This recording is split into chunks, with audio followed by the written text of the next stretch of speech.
Back to my channel. তোমরা সবাই কেমন আছো? আশা করি ভালো আছো। এই গল্পের আগের পার্টগুলো যারা দেখোনি অবশ্যই দেখে নাও, প্লেলিস্ট রেডি আছে। টাটা। ঠিক আছে তে, এটা তো তোমাকে জিজ্ঞেস করা উচিত। ইস, অবস্থা কি করেছো বুকে? তুমি আজ এমন মলম মালিশ করে নিয়েছো, তাতে এই ঘা দ্রুত সারবে দেখো। থাক, আর পাকামো করতে হবে না। আচ্ছা শোনো না, বলছি তুমি কি সত্যি কাল পুলিশের কাছে সব প্রমাণ দেবে? এসব কথা এখন থাক না তে, আমি চাই না আজকের এই সুন্দর রাতটাই আর অন্য কিছুতে মন দিতে। জাঙ্কুক আর একটু টাইটলি জড়িয়ে নেই তেকে। এখন দেখো কত আদর, আর এখন কিছুই বললে না, দুষ্টু কোথাকার। তুমিও তো বলনি। আজ দুজনে একসাথে বুঝে গেলাম। বুঝতে অনেকটা সময় লেগেছে ঠিকই, যে তুমি আসলে কে হও আমার। তবে আজ সব বলতে পেরে এখন আমার মনটা অনেক শান্ত হয়েছে। কিন্তু এবার আরো দুটো তৃষ্ণার্ত হৃদয়কে মেলাতে হবে। জানি কাদের কথা বলছো। হ্যাঁ, আমি সেটাই চাই। তবে তার আগে তুমি বলো, এখন থেকে যা হবে সবকিছুই বলবে আমায়। জাঙ্কুক তাই ঠোঁটে ঠোঁট ছুঁয়ে দিল। আজ আর কি লুকানো আছে বলো তো? সবই তো। ধুর, তুমি যে এত বাজে ছিলে জানা ছিল না আমার। রাখো তো তোমার ফালতু কথা, আমি ঘুমাবো আর তুমিও ঘুমাও। তোমার কাছে বাজে না হলে কি করে হবে বলো তো? তুমি যে আমার খুব কাছের, এইভাবে কাছে দেখো সবসময়। কাছে আছি আর সবসময় থাকবো জাঙ্কুক। দুজনে এক অপরের বাহুবন্ধনে আবদ্ধ হয়ে ঘুমিয়ে পড়ে। হ্যালো সাবিন ভাইয়া, আপনি সব দিকে দেখে নিয়েছেন তো? আমরা কিন্তু ডাইরেক্ট এক্সিবিশন হলে চলে যাব। एकदम चिंता नहीं करो बहना, আমি থাকতে कुछ गड़बड़ नहीं होगा, सब कंप्लीट। আচ্ছা ঠিক আছে, রাখছি, আমরা আসছি। কলটা কেটে দিতে পেছন থেকে নিজের পেটের কাছে দুটো বলিষ্ঠ হাতের বন্ধন অনুভব করতে ঘাড় ঘুরিয়ে দেখার আগে তার এক পাশের কাঁধ দখল করে খুব কাছের মানুষটার চিবুক। ধীরে ধীরে সেই উষ্ণ আলিঙ্গন গভীরভাবে জড়িয়ে ফেলে তেকে, আর তাতে নিঃশব্দে হাসি খেলে যায় তের টোটে। সোটাম দেহের উঠতাতে তে নিজের শরীরটা অল্প এলিয়ে দেয়। কি ব্যাপার জাঙ্কুক স্যার, বিয়ের সাথে এইসব কি করছেন আপনি?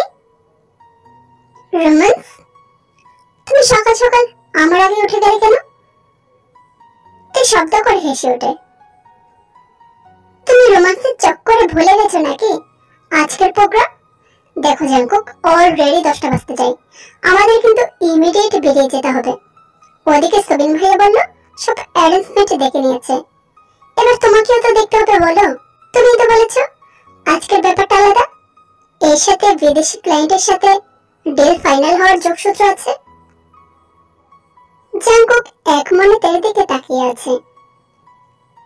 আমার কি হলো, কি দেখছো এভাবে? দেখছি কিভাবে তুমি আমার ইমোশনের সাথে নিজেকেও জড়িয়ে নিয়েছো। স্বপ্নময় কৃষ্ণ এখন শুধু আমার নয়, তোমারও আবেগ জুড়ে গিয়েছে তার সাথে। থ্যাংক ইউ তে, এই কয়েক মাসে আমার কোম্পানি আর পরিবার আর আমাকে এতটা আপন করে নেওয়ার জন্য। কি হয়েছে জাঙ্কুক, তোমাকে আজ বড্ড নরম লাগছে? তোমার শরীরে খুব ব্যথা করছে তাই না? ইস, কেন যেমন ছেলে মানুষই করো। তের দুঃখী মুখটা দেখে হাসে জাঙ্কুক। এই মেয়েটা যে একদিন ওর এত কাছের হয়ে যাবে কে জানতো। সত্যি আমরা এক দেখাতে কে যে কার হবো যাচাই করতে পারি না। হ্যাঁ, নরম তো হয়েছি, কিন্তু ব্যথার জন্য তো নয়, তোমার ভালোবাসায়। তাই তো এই জাঙ্কুকের সাথে সাক্ষাৎ হচ্ছে তোমার, তার জন্য কৃতজ্ঞ আমি তোমার কাছে। আসলে যন্ত্রণা পেতে পেতে নিজের দুঃখ লুকিয়ে পাথর হয়ে গেছিলাম কিনা, সেই পাথর গত রাতে তোমার স্পর্শে গলে গেছে। আমার কঠোর মনটা বুঝে গেছে এবার যদি আমি পথ ভুলে যাই, তুমি আছো সাথে, আর খারাপ কিছু তো ছুঁতেই পারবে না আমায়।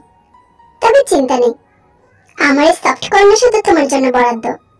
বাইরের জগতে আমি ঠিকই আগের জাঙ্কুকে আছি।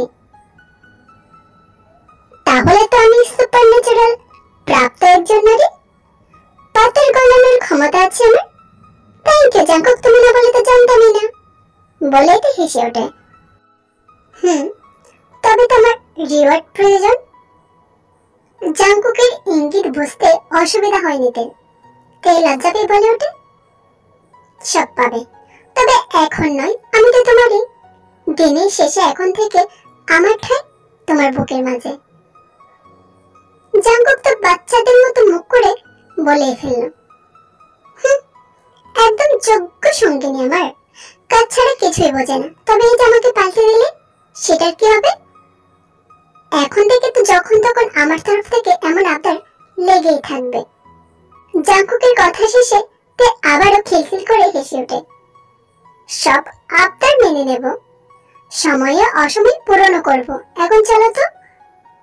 না না না না, আমি এক্ষুনি কিছু চাই। জাঙ্কুকের মাইনার কাছে হার মানতে হইতে, তার উপর নতুন প্রেমে পড়া মানুষ সহজে রাগ করতে দিলে তো চলবে না। বাধ্য হয়েতে নিজের কোমল অধৈর্যরা জাঙ্কুকের অধরের সাথে মিলিয়ে দেয়। মুহূর্তটা জাঙ্কুক সবে চোখ মুখ বুজে হাসি নিয়ে অনুভব করছিল। তখনই ছোট্ট তুফান অর্থাৎ মিনির আগমন ঘটল তাদের মিষ্টি মুহূর্তে ব্যাঘাত সৃষ্টি করতে। মামাই মামিন, কোথায় গেলে তোমরা? তোমরা কি এখনো জামা পরোনি? নিচে ভালো অঙ্কের মাম্মা তাড়া দিচ্ছে তো। দুজনে ছিটকে সরে যায়। এই আসার সময় পাসনি? কি? ওমা, আমি তো মাম্মা বললে বললেই এলাম। তোর মাম্মার একটা ব্যবস্থা করতে হবে, তবেই তোকে আর পাঠাবে না। ছোট্ট মিনি কনফিউজড হয়ে নিজের মামায়ের দিকে ফেলফেল করে চেয়ে আছে। আসলে মেনে আসা মাত্রই তো জাঙ্কুক কোলে তুলে আদর করতে শুরু করে দেয়। সে জায়গায় আজ এমন কথা শুনে বেচারি কিছুই বুঝতে পারছে না ঠিক কি হয়েছে। এইদিকে জাঙ্কুকের দিকে রাগী লোক নিয়ে তাকিয়ে মিনিকে নিজের কাছে টেনে নেয়। ও মাই প্রিন্সেস, তোমাকে তো আজকে একেবারে বিউটিফুল লাগছে। আজকে কি তুমি যাবে এক্সিবিশন দেখতে? মিনি হেসে হাততালি দিয়ে হাসিচোখ মাথা নাড়িয়ে বলল, হ্যাঁ যাবো তো মামি। ওখানে তো সবাই মামায়ের বানানো ড্রেস পরবে, আমিও পরেছি। আর সবাই মামাকে প্রেস করবে, আমি হাততালি দেব। আমি ডিসাইড করেছি, বড় হয়ে ডাক্তারও হব, মামায়ের মতো ডিজাইনারও হব। জাঙ্কুক খুব ইমপ্রেস হয় ছোট্ট মিনির কথায়। জাঙ্কুক এগিয়ে গিয়ে মিনিকে আদর করছিল তখনই সুগা আর জিমিন দুজনে একসাথে ঘরে ঢুকে দুজন দুদিক থেকে জাঙ্কুককে জড়িয়ে ধরে। ওরে ছাড় ছাড়, কোন হাতে করে জুটলো রে? এত বড় বড় মানুষদের ছেলে মানুষই দেখে উচ্চস্বরে হেসে ওঠে। এর মাঝে জিমিনদের হাত ধরে টেনে এই সার্বজনীন আলিঙ্গনে অংশীদার করে নিল। আর ওদের অজান্তে ছোট্ট মিনি যে কখন নিচ থেকে বের হয়ে গেল কেউ টেরও পেল না। ঠিক এইভাবে মিলেমিশে থাকিস তোরা। থ্যাংক ইউ তে আমার ভাইকে এভাবে আগলে রাখার জন্য। চিন্তা করো না জিমিন, জাঙ্কুক পুরো দমে খেয়াল রাখছে সব দিকে। কি ভাই, তাই তো? হঠাৎ ওদের দুজনের কথার ইঙ্গিত বুঝতে না পেরে একে অপরের দিকে তাকালো তে আর জাঙ্কুক। তারপর জাঙ্কুক হেসে বলল, তোরা হঠাৎ এভাবে বলছিস, কি ব্যাপার? তের কানে কানে জিমিন বলল, তোমার ঘাড়ের ধাকটা এখনো জল জল করছে তে, এই জন্য থ্যাংক ইউ বললাম। তখনই তো একটু অপ্রস্তুত হয়ে পড়ে। সবার লোককে জাঙ্কুকের দিকে একবার অগ্নির দৃষ্টি নিক্ষেপ করে তারপর জিমিনের দিকে বোকা হাসি উপহার দেয়। এইদিকে সুগা ফোন বের করে পটপট করে জাঙ্কুকের কিছু ছবি তুলে নিয়ে জাঙ্কুকের হাতে ফোনটা দিয়ে বলে, ভাই এইভাবে যদি এক্সিবিশনে যাস আমাদের তো কোনো আপত্তি নেই, তবে ওখানকার অবস্থা কি হবে আর সেটা কিভাবে হ্যান্ডেল করবি? সুগার জিমিনকে হাসতে দেখে জাঙ্কুকও হেসে ফেলে। তারপর থেকে জড়িয়ে ধরে বেশ অ্যাটিটিউডের সাথে বলে, আমাদের না হয় ভালোবাসার স্বীকারোক্তি ঘটিয়ে একে অপরকে ভালোবাসার পরশ দেওয়া নেওয়া চলছে। তোমরা তো নিজেদের গাড়ি একই জায়গায় দাঁড় করিয়ে রেখেছ, সেটার কি হবে সুগাদা ভাই? সুগার জিমিন দুজনেই আটকে ওঠে। আসলে এই কথা তো কাউকে জানানো হয়নি, তো তো জাঙ্কুক কি করে বুঝলো? ভাই তুই কি ভেবেছিলে দিদিয়া আমার কাছে কোনো খবর থাকবে না? কিন্তু আমরা তো মানছি তোমরা একে অপরকে ভালোবাসো, তার মানে এই নয় যে আমাদের লুকিয়ে যা খুশি করে বেড়াবে। তুই এমন গম্ভীর কণ্ঠে কথাগুলো শুনে জাঙ্কুক মনে মনে প্রশংসা না করে পারল না। তুই সব দিক দিয়ে কেমন করে যেন জাঙ্কুকের সবকিছু বুঝে যায়। মাঝে মাঝে তো জাঙ্কুকের মনে হয় তুই আর জাঙ্কুকের আত্মা পৃথক নয়।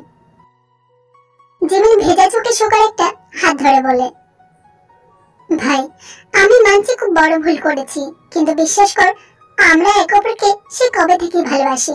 শুধু আমি বুঝতে পারিনি সোগা আসলে আমার কে হয়। তোদের বিয়ের দিন ও কনফেস করে, আর সত্যি বলতে আমি বুঝি যে ভালো তো আমি ওকেও বেসেছি। ইয়োনো হয়তো প্রকৃত ভালোবাসা ছিল না, তাই তো ওকে বলে আবার বাঁচতে শিখেছি। আর এই ক্ষেত্রে সোগা আমার সাথে সবসময় ছিল। বিশ্বাস কর ভাই, সোগার মতো মানুষ হয় না। সোগাও জিমিনের একটা হাত শক্ত করে ধরে। আমি জানি তোর কোম্পানিতে ম্যানেজার পোস্ট দিয়েছিস আমায়, জিমিনের জন্য হয়তো আরো ভালো ছেলে তোর নজরে আছে, কিন্তু বিশ্বাস কর ওকে আমি আর কোনো কষ্ট পেতেই দেব না। আমার যাচ্ছে তাতে ওর কোনো কিছুতেই অভাব হবে না। আর মিনিকে নিজের সন্তানই মানি। জিমিন আমার জীবনে এলে মিনি ছাড়া আর কেউ আমার আদর স্নেহ আর শাসনের ভাগ পাবে না। ওদের কোনো অবহেলা হবে না আমার কাছে, আর পিসিমণিরও কোনো আপত্তি নেই। ওদের কথা শেষ হতেই তেয়ার জাঙ্কুক জোরে হেসে ওঠে। তারপর জিমিনের পাশেতে আর সুগার পাশে জাঙ্কুক এসে দাঁড়ায়। ওদের হাসতে দেখে জিমিন সুগাও অবাক হয়। আর কেঁদো না দিদিয়া, ওই চোখে জল না, খুশির ঝলকি মানে। মানেটা হলো তোদের দুজনের মনের খবর আমরা আগে থেকেই জানি। তোদের স্বীকারোক্তির সাক্ষী আমি পেয়েছিলাম, আমরা নিজেরাই দেখেছি। তাহলে তুই এতক্ষণ কেন গো সুগদা ভাই? হবু শালার শালের বউ বুঝি একটু মজা করতে পারে না? তোমরা এতক্ষণ আমাদের ক্লাসমেট ছিলে, এবার আমরা নিলাম, তাই না জাঙ্কুক? একদম তাই। শোন দিদিয়া, সুগদা ভাইকে কিন্তু আমি আগে থেকেই চিনি, পছন্দ করেছিলাম আমি তোর জন্য। ওনার মতো খাঁটি সোনা লাখে একজনই মেলে, কিন্তু তোর জীবনে প্রথম যে ছিল তাকে মনে করে একটা বিপদ কেটে গেছে। আর এবার তোর সিদ্ধান্তে আমার কোনো রাগ নেই। তোদের চার হাত এক করার দায়িত্ব আমার। স্বপ্নময়ী কৃষ্ণের সিওর একমাত্র দিদি আর ধুমধাম করে বিয়ে দেব আমি। সুগদা ভাই, তোমার কাছে শুধু একটাই অনুরোধ, তুমি ওর মুখে যে হাসিটা এই কমাস ধরে ফিরিয়ে দিয়েছো সেটা যেন সবসময় থাকে।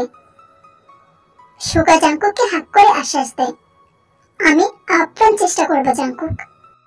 জিমিন দৌড়ে গিয়ে জাঙ্কুকের বুকে ঝাঁপিয়ে পড়ে। জাঙ্কুকের চোখে জল থাকলেও জিমিনকে শান্ত করতে করতে বলে, কাঁদিস না দিদিয়া, তুই আমার ভুলগুলো ক্ষমা করেছিস তো ভাই? না করলে কি আজ এভাবে বলতাম? ভাগলি দিদিয়া, এবার তোকে ঘাট থেকে নামাতে পারলে শান্তি। উফ কি ব্যথা করছে মা গো। তে কালকের মলমটা নিয়ে এসো তো। দরজার বাইরে এতক্ষণ মিনির হাত ধরে চুপচাপ ওদের কথোপকথন শুনছিল মিসেস আয়ু। ছেলে মেয়েদের গোপন অনুভূতি জেনে আজ উনিও ভীষণ খুশি। এটাই তো চাইছিলেন এত বছর ধরে। জাঙ্কুকের হাত ধরে টাকা পয়সা গাড়ি বাড়ির মুখ দেখলেও মানসিক শান্তির ছিল বড়ই অভাব। আজ তের হাত ধরে সব পাল্টে গেছে। এক্সিবিশন শুরু হয়ে গেছে অনেকক্ষণ হয়েছে। আসলে আজ দুটো বিষয় একসাথে একত্রিত করে আয়োজন করা হয়েছে, তাই গোটা প্রোগ্রামটা ভীষণ ইম্পর্টেন্ট সকলের কাছে। যেমনটা একটা কোম্পানির কাছে তেমন ভাবেই মডেলদের কাছেও গোটা হলরুমটা বিভিন্ন কোম্পানির ডিজাইনার পোশাক পরিহিত ম্যানিকুইনে সাজানো রয়েছে। এতক্ষণ সকলে এগুলো দেখতে ব্যস্ত থাকলেও আজকের এই মেন আকর্ষণ ফ্যাশন শোতে মডেলদের র্যাম্প ওয়ার্কের জন্য আগ্রহের সঙ্গে সকলে স্টেজের কাছে ভিড় জমাচ্ছে। বিচারকের আসনে দুজন বয়স্ক লোক এবং একজন মহিলা বেশ গম্ভীর মুখ করে বসে আছেন। ওদের দিকে তো জাঙ্কুকের কাছে গিয়ে বলল, ওরা আবার এমন মুখ করে বসে আছে কেন গো জাঙ্কুক? এত সুন্দর আলো ঝলমলে পরিবেশ এমন দুঃখী মন নিয়ে আজ জাজ করবেন নাকি ওনারা? তেল কথায় ঠোঁট চেপে হাসে জাংকুক। আসলে আগে এক্সিবিশন দেখলেও এমন ফ্যাশন শো তো আর দেখে নিতে, তা সবকিছু বিশেষভাবে জানে না। কিন্তু ওদের জীবনে তুমি নেই তো, তাই হাসতে জানে না ওরা। আবারই আর কি করছো জাংকুক? না গো, সত্যিটাই বলছি। এক মিনিট, আমি ব্যাক স্টেজে গিয়ে দেখে আসি আমাদের মডেলরা কতটা রেডি হয়েছে। তুমি একা না, আমিও যাব। আসলে এখানে সে মিস্টার কাইকে দেখেছে, তাই তের মনে ভয় জেগেছে। যদিও সিকিউরিটি আছে, তাও ভয় থেকেই যাচ্ছে। আচ্ছা চলো তবে। ওরা এগিয়ে যাচ্ছে, হঠাৎই জাংকুক দেখলো সুবিন পাশের একটা রুমে চিৎকার চেঁচামেচি করছে। দেখো দুজনে এগিয়ে গেল সেদিকে, আর সেখানে সবকিছু দেখে জাংকুকের চোখ জ্বলে উঠল। আমরা সকলে জীবনে একবার না একবার মুখ থুবড়ে পড়ি, পরে নিজেরই প্রচেষ্টায় আবার ঘুরে দাঁড়াই। কিন্তু বাস্তবে হয়তো কিছু মানুষের দৌলতে আমাদের বারবার মুখ থুবড়ে পড়তে হয়। নামযশ ব্যক্তির ঊর্ধ্বে থাকে বিশ্বাস। সে বিশ্বাস কারো প্রতি যখন নিঃশব্দে ভেঙে পড়ে, তখন আর নতুন করে তাকে আপন করে নেওয়া যায় না। ইয়ঞ্জন, যাকে এতদিন ধরে ভরসা করে জাংকুক কোম্পানিতে রেখেছিল, সে যেদিন থেকে অকারণে অপমান করেছিল, সেদিন থেকে ইয়ঞ্জনকে সহ্য করতে পারে না জাংকুক। জাংকুক জানে ইয়ঞ্জন এমনিতে কাজের প্রতি ভীষণ বিশ্বাসী, কিন্তু মাঝে মাঝে কিছুটা ভুল করে ফেলে। তবে আজ যেটা করেছে, সেই ভুলের ক্ষমা কি হবে? 30 মিনিট ধরে সুবিনের মুখের সব কথা শুনে রাগে স্তব্ধ হয়ে গেছে জাংকুক। জাংকুকের এখন মনে হচ্ছে কেন সেদিনই ফায়ার করলো না ইয়ঞ্জনকে। কি হয়েছে জাংকুক, তুই এভাবে ডেকে পাঠালি? চারিদিকে অগোছালো, বিশেষ করে আজকের ওদের যে শোজ টপার হিসেবে যে মেয়েটি স্বপ্নময় কৃষ্ণের লেটেস্ট কালেকশন পড়বে বলে সেট কমপ্লিট করে বসেছিল, তার চোখের জল টপ টপ করে পড়ছে রীতিমতো। আর সবচেয়ে যন্ত্রণাদায়ক বিষয়, যার জন্য জাংকুক চুপ করে গেছে একেবারে, সেটা ওর লেটেস্ট ইন্ডাস্ট্যান্ড পোশাকটা, যেটা কিছুটা শাড়ির মতন। ওটা মেঝেতে ছিন্ন ভিন্ন হয়ে পড়ে আছে। এইসব দেখে জাংকুকের মনে এখন কি চলছে সেটা বুঝতে আর বাকি থাকে না সুগার। এইসব কি করে হলো সুবিন, তুমি তো অন্তত বলো। ইয়ঞ্জন সেদিন সুবিনের কথা মতো তার কোনো ক্ষতি করেনি বলে ওদের মধ্যে বন্ধুত্বপূর্ণ সম্পর্ক গড়ে উঠেছিল। বিশ্বাস করেছিল সুবিন ইয়ঞ্জনকে, তবে মনের অনুভূতি শেয়ার করেনি। তবে সুবিন আজ সব থেকে ভেঙে পড়েছে, কারণ ইয়ঞ্জন ওর কথা রাখেনি। সত্যি ক্ষতি করে দিয়েছে জাংকুকের। সুবিন নিজে এতক্ষণ ধরে ঝগড়া করে যাচ্ছিল ইয়ঞ্জনের সাথে, বিনিময়ে ইয়ঞ্জনের একটা কথাও শোনেনি। আর তখনই জাংকুক আর সেখানে উপস্থিত হয়।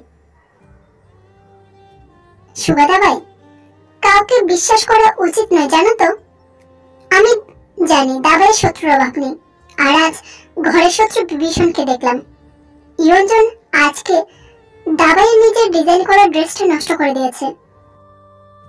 এবং দেখো আমাদের মডেল যখন বাঁচাতে গেল, লোক দিয়ে ওনাকে আঘাত করা হলো। বিলিভ মি সুগা স্যার, আমি কিছুই করিনি। ভোগমকে খুঁজে আনুন সকালে, ওনাকে আমি দেখেছি মিস্টার কাইয়ের সাথে কথা বলতে। আই থিংক উনি ইচ্ছে করে জাংকুক স্যারের ক্ষতি করতে চাইছেন। Oh really? তাহলে তুমি এই ড্রেসটা হাতে নিয়ে কি করছিলে? আমি স্পষ্ট দেখেছি তোমার হাতে কাঁচি ছিল। চোখে দেখা সব জিনিস সত্যি নয় সুবিন। থাক, তোমার বিষয়ে আমি আর কিছু শুনতেও চাই না, জানতেও চাই না। চলে যাও এখান থেকে। যতক্ষণ না আসল দোষী স্বীকার করছে সবকিছু আর নিজের ভুল, ততক্ষণ আমি কিছুতেই যাব না। উফ, তোমরা থামো তো।